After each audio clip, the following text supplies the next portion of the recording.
So today I'm going to be talking about my pregnancy. This is going to be a long video because it was not the most straightforward pregnancy. It was absolutely fine until 27 weeks and then things started to go a little bit wrong. But I will explain from the beginning. The story started in Portugal where Ava was conceived. Bailey and I went on a lovely holiday together. March 23rd, 2019, for a week until the 30th. One of those days, Ava was conceived. It wasn't until about 2 weeks after that I noticed I was feeling really tired and going to the toilet a lot and a few other symptoms which I will cover in another video. And on the 6th of April 2019, I did a clear blue digital pregnancy test which said that I was 1 to 2 weeks pregnant. In terms of that, it's actually 3 to 4 weeks, and I will try to explain, but it is quite complicated. The start of your pregnancy is when your egg is released, and usually the sperm fertilizes the egg roughly 2 weeks after that egg is released. So by that point I would say 3 to 4 weeks pregnant. However, because I wasn't 100% sure, I obviously went to my doctor, my GP, and explained the situation, said that I'd had a digital pregnancy test. A couple of weeks later, my mum then knew, and Bailey's mum also knew, and I received a letter in the post to say that I was going for an early scan. Now this was a dating scan just to make sure that we knew exactly when this happened. Going along to this scan, she was literally a tiny little blob. I didn't get a picture of Ava this small, so this is just an example of someone else's 6-week scan. We were also told that there was a heartbeat and everything was normal from what they could see so far, which they couldn't see a lot. After that, I think it was from about 6 weeks all the way to 12 weeks, maybe 13 weeks, I had bad sickness. I couldn't eat anything for about 2 weeks. I was living off rice crackers, I was living off ginger biscuits. I also tried peppermint tea, but then managed to throw that up, and now I can't drink peppermint tea, which is really annoying because I actually really liked it. Further down the line, I told my dad and Bailey told his dad, and the rest of the family found out. Some were excited, some were a bit anxious about it all, but eventually everyone was so overjoyed. So then the 12-week scan came, and at this point unfortunately Bailey was working away, so my mum came with me, and that was really lovely for her to get the opportunity to see Ava in my tummy. I remember at the time she was a really wiggly baby. She would not stop moving, and it took ages to be able to get a decent picture. We had the Down syndrome test done, which is measuring the fluid on the back of their neck, along with a blood test, and a week later in the post we received the letter to say that everything was normal. The next 8 weeks was fantastic. We moved into this lovely apartment and everything was normal from what I can remember. I started to get a tiny little bump, but it still wasn't that noticeable.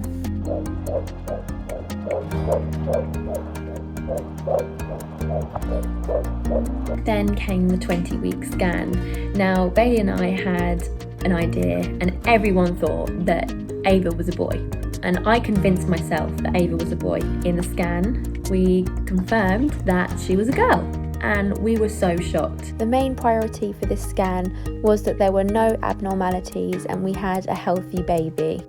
Straight after the scan, we went on holiday with Bailey's family to Devon, and I stayed on with my family in Cornwall. It was really nice to have time to relax and spend time with my family, my little brother and sister, before Ava was born. Week 21 all the way to week 27 went absolutely perfect, no problems at all. This is where it all gets a bit more complicated. So my mum was getting married in September, and I would be 27 weeks at that point. The day before we were to fly to Italy for the wedding, I woke up at 3 o'clock in the morning and had a bleed, which was extremely scary. There was quite a lot of blood, and I instantly was in shock, and Bailey was exactly the same. We had no idea what to do and straight away called 999. They sent an ambulance out and I was admitted to hospital overnight. They did check my womb and they said that there may have been a slight cut or something inside. During the time of pregnancy, everywhere down there is extremely sensitive. I was then luckily confirmed by the doctor that I was able to fly the next day. So I went home, went to sleep and woke up in the evening ready to fly. My bump was starting to show a little bit more now. On my birthday, my mum got us a 4D scan, which was absolutely amazing. I would completely recommend having a 4D scan if you can, just because it gives you a chance to bond with your baby and actually see them for the first time. Black and white scans are still amazing, but they're just a bit difficult to be able to get a 3D image in your head. Whereas the 4D scans, you can see them yawning, frowning, looking around. Ava was in quite a strange position for her scan, but other pictures were really clear, so we were lucky to be able to see her.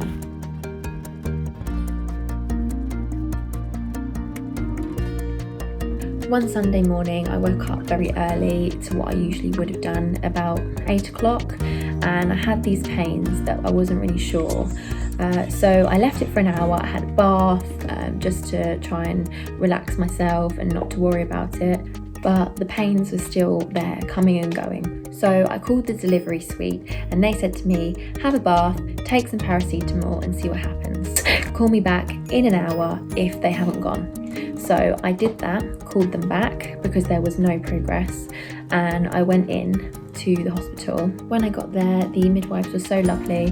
They hooked me up to the monitor and they could see mild contractions happening every I'd say 10 minutes or so. They were extremely mild, and looking back at them now, they were really nothing compared to the actual thing. So since I've been monitored, I've had 2 contractions. You can see it on there. I was given 2 lots of steroid injections into my thigh. This was to boost her lungs in case she came early. I stayed in overnight until the next morning just so they could monitor me, and they told me I could go home as the contractions had stopped. They also told me that I should self-certify off work for a week just to stay at home, relax, make sure it doesn't happen again. In that time off, I started getting really paranoid that Ava was going to be coming early.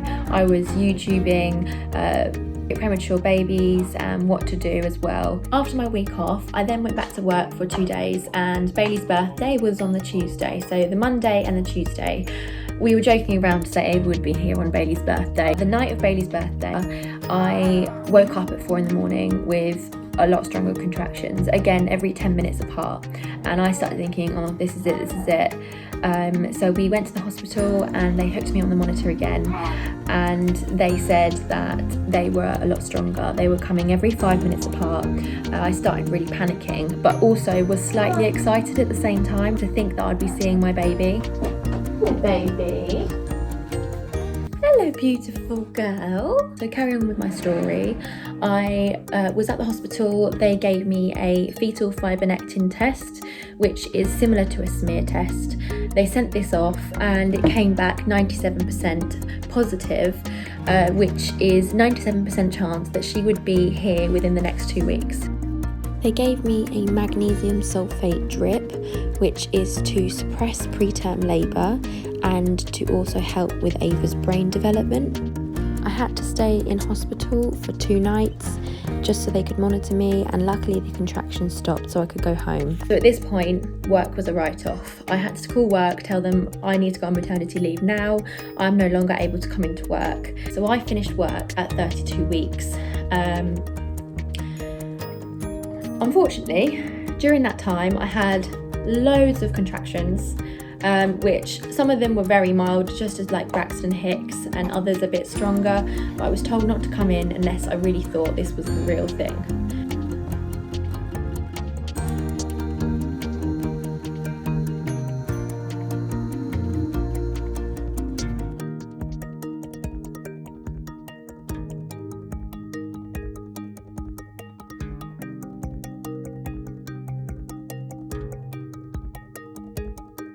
This is the last picture I have of me pregnant, and this was 10 days before Ava was here. Ava was born 3 days late on the 17th of December 2019. I'm going to be posting my birth story next, so if you would like to hear that, please subscribe to my channel. We would really appreciate it. I hope you've enjoyed our video to do with my pregnancy. I'm happy to answer any questions or anything you would like advice on. If you're in the same situation, I know exactly how it feels and what you're going through. So please don't hesitate to contact me.